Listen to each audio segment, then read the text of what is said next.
ឮទីប្រាប់ពីរឿងអូនថាស្ងួននៅមិនទាន់មានថ្មីបេះដូងអូននៅភាំងក្តីស្រីទ្រាំរួមទាំងមិនភ្លេចបង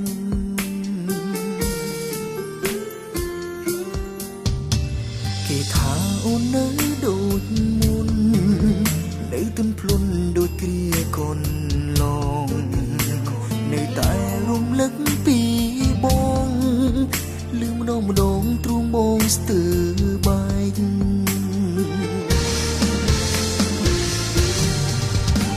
ចង់វិលទៅរកអូននឹងអាណិតសងសាចឹងបងអើយតែយើងជាប់យូរណាស់ហើយមកក្រោយមិនបានឡើយថ្លៃចង់វិលរកសងសាចឹងតែបារម្ភពីសងសាថ្មីខ្លាចគេទៅជឿរីងរៃព្រោះស្គាល់គេទើបបងចេះស្មោះ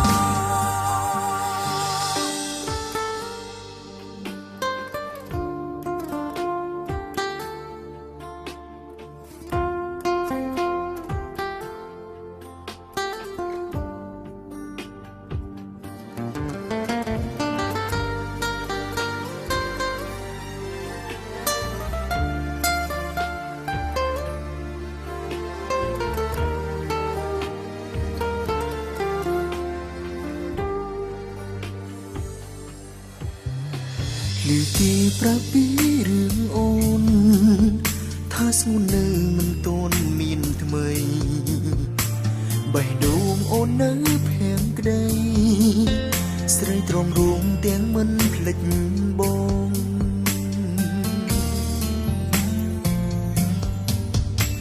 គេថាអូននៅដូចមុននៅទន់ភ្លន់ដូចគ្រាកូនឡងនៅតែរំលឹកពីបងលឺម្ដងទ្រូងបងស្ទើរបែក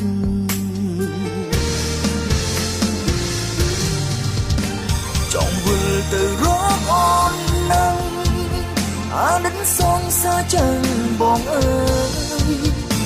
តែយើងជាប់យូរណាស់ហើយមកក្រោយមិនបានឡើយថ្លៃចង់វិលរកសងសាចឹងតែបារម្ភពីសងសាថ្មីខ្លាចគេទៅជឿរីងរៃព្រោះស្គាល់គេទើបបងចេះស្មោះចង់វិលទៅរកអូននឹងអាណិតសងសាចឹងបងអើយតែយើងជាប់យូរណាស់ហើយមកក្រោយមិនបានឡើយថ្លៃចង់វិលរកសងសាចឹ